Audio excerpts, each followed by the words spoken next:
అందరికీ hi, welcome to our channel. Andhra Pradesh ప్రభుత్వము ఆడబిడ్డ నిధి పథకానికి సంబంధించి P4 సర్వేను సంబంధించిన అర్హతలైతే కలిగి ఉండాలని ఒక మీటింగ్ లో ముఖ్యమంత్రి నారా చంద్రబాబు నాయుడు గారు P4 కి సంబంధించి ఏ అర్హతలైతే వస్తాయి, P4 ఎలా చేస్తారు, ఆడబిడ్డ నిధికి సంబంధించి ప్రతి నెల 1500 రావాలి అంటే ఏ అర్హతలు కలిగి ఉండాలి, ఆడబిడ్డ నిధి పథకానికి సంబంధించి P4 సర్వేలో ఏ అర్హతలు కలిగి ఉంటాయి, కావలసిన అర్హతలు పూర్తి సమాచారం నేను ఈ వీడియో ద్వారా మీకు తెలియజేయడం జరుగుతుంది. ఈ వీడియోను ఎక్కడ స్కిప్ చేయకుండా లాస్ట్ వరకు చూస్తే మీకు క్లారిటీగా అర్థమవుతుంది. అలాగే ఈ వీడియో మీకు నచ్చినట్లయితే లైక్ చేయండి, కొత్త వాళ్ళు వచ్చినట్లయితే సబ్స్క్రైబ్ చేసుకోండి. మీరు లైక్ చేయడం వల్ల ఈ సమాచారం అనేది మరికొంతమందికి రీచ్ అయ్యి వాళ్ళకి ఉపయోగపడే విధంగా ఉంటుంది. ఇంకా మనం వివరాల్లోకి వచ్చినట్లయితే ఆంధ్రప్రదేశ్ లో ఆడబిడ్డ నిధికి పథకానికి సంబంధించి P4 సర్వే అనేది పెట్టడం జరిగింది. ఆ P4 సర్వేలో ప్రధానమైన అర్హతలు ఏంటి అంటే తెల్ల రేషన్ కార్డ్ అనేది ఉండాలి, అలాగే Aadhaar card, voter ID card, ఇవి కావాల్సిన డాక్యుమెంట్స్, అలాగే బ్యాంక్ అకౌంట్, ఇవి కావాల్సిన డాక్యుమెంట్స్ అన్నమాట. ఆడబిడ్డ నిధి లబ్ధి పొందాలి అంటే P4 సర్వే చేయాల్సి ఉంటుంది. ఆ P4 సర్వేలో ప్రధానమైన అర్హతలు ఏంటి అంటే ఈ ఆడబిడ్డ నిధి అందరికీ వర్తించదు. ఆంధ్రప్రదేశ్ లో ఎవరైతే నిరుపేదలు ఉంటారో వారి కోసమే ఈ P4 సర్వే రాష్ట్ర ప్రభుత్వం చేయించడం జరుగుతుంది అనమాట. అందరికైతే ఈ పథకం వర్తించదు, కొంతమందికి మాత్రమే వర్తించడం జరుగుతుంది. P4 సర్వే అంటే ఏంటి ఫుల్ ఫామ్?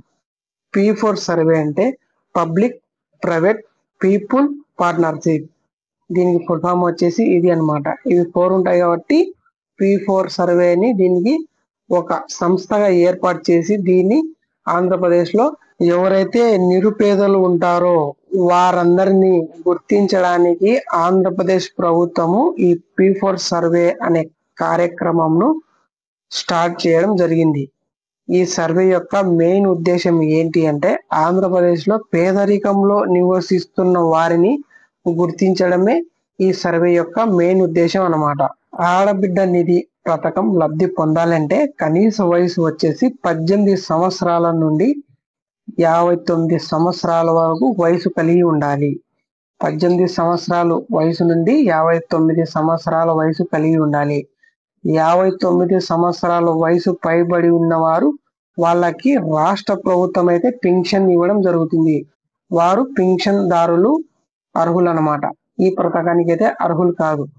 59 సంవత్సరాలు పైబడిన వారు పెన్షన్ కి అర్హులు, ఆడబిడ్డ నిధికి అర్హులు కారు. P4 లో జరిగే ప్రధానమైన అర్హతలు ఏంటి ఒకసారి చూసుకున్నట్లయితే మనం భూమి విషయం ఒకసారి చూసుకున్నట్లయితే 2 ఎకరాల మాగాని 5 ఎకరాల మెట్ట పొలం గాని ఉండాలి, అంతకంటే ఎక్కువ ఉండకూడదు. ప్రభుత్వ ఉద్యోగి ఉండకూడదు, అలాగే ఇన్కమ్ ట్యాక్స్ చెల్లించకూడదు, అలాగే ఏదైనా కానీ 4 వీలర్ అనేది ఉండకూడదు అనమాట.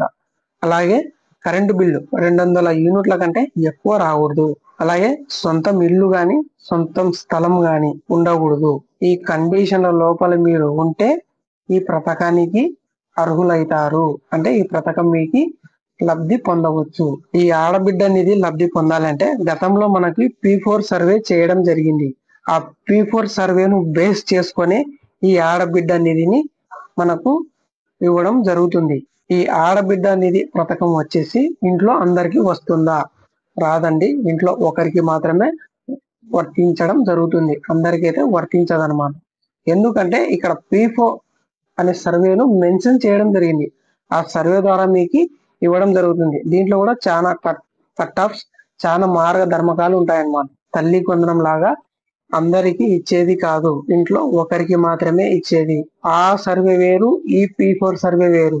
గతంలో కూడా మనకి P4 సర్వే చేయడం జరిగింది. ఆ P4 సర్వే ఏంటంటే గ్రామ వార్డు సచివాలయం సిబ్బంది వారు మన ఇంటి దగ్గరికి వచ్చి మీ ఇంట్లో టీవీ ఉందా, ఫ్రిడ్జ్ ఉందా, 4 వీలర్ వెహికల్ ఉందా, ఎంతమంది ఉన్నారు, పిల్లలు ఎక్కడ చదువుతున్నారు, ఇవన్నీ అడగడం జరిగింది సచివాలయం సిబ్బంది వారు.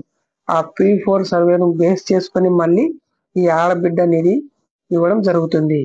మళ్ళీ మనం అమలు చేసేటప్పుడు కొత్త రూల్స్ కూడా రావచ్చు, చెప్పలేం. ఈ కూటమి ప్రభుత్వము ఈ ఆడబిడ్డ నిధి పథకాన్ని అమలు చేయాలంటే సంవత్సరానికి బడ్జెట్ ఎంత అవుతుందంటే 3,341.82 కోట్లు అవుతుంది ఖర్చు. సంవత్సరానికి ఇంత ఖర్చు అవుతుంది అన్నమాట.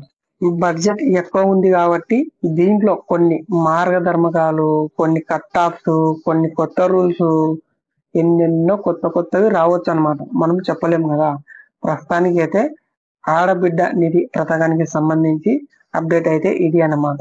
దీని గురించి రాష్ట్ర ప్రభుత్వం నుంచి ఎటువంటి అప్డేట్ రాలేదు. ప్రస్తుతానికి అయితే ఈ పథకాన్ని అమలు చేయాలి అంటే P4 సర్వేను వర్తించడం జరుగుతుందని మొన్న మీటింగ్ లో ఈ పథకం గురించి చెప్పడం జరిగిందనమాట. ఆడబిడ్డ నిధి పథకానికి సంబంధించి పూర్తి సమాచారం, పూర్తి అప్డేట్ అయితే ఇది అన్నమాట. ఈ వీడియో మీకు నచ్చినట్లయితే లైక్ చేయండి, షేర్ చేయండి. ఇలాంటి మోర్ అప్డేట్, జెన్యూన్ ఇన్ఫర్మేషన్ కోసం మన యొక్క ఛానల్ సబ్స్క్రైబ్ చేసుకోండి. Thanks for watching. జై హింద్.